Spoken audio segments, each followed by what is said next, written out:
আজ পরিমণির জন্মদিন। শুটিং সেটে গুরুতর আহত ওপার বাংলার নায়ক বনি।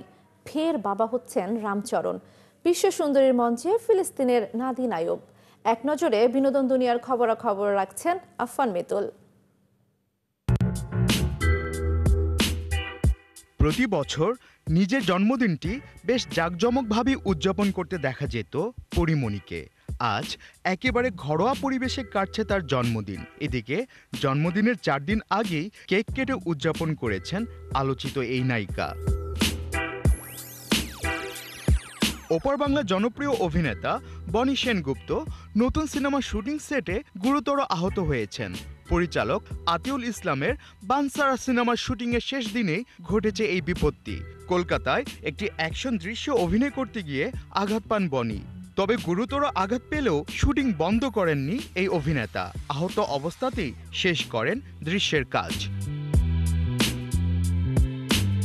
সুখবর দিলেন দক্ষিণী তারকা রামচরণ। ফের বাবা হতে চলেছেন তিনি। বিয়ের 10 বছরের মাথায় কন্যা সন্তানের বাবা মা হয়েছিলেন রামচরণ ও তার স্ত্রী উপাসনা। মেয়ের নাম রেখেছেন ক্লিনকারা কনিডেলা। মেয়ের 2 বছর হতে না হতে ফের সুখবর দিলেন তারকা দম্পতি। বিশ্ব সুন্দরীদের প্রতিযোগিতা মিস ইউনিভার্সের মঞ্চে ফিলিস্তিনের সুন্দরী নাদিন আইয়ুব।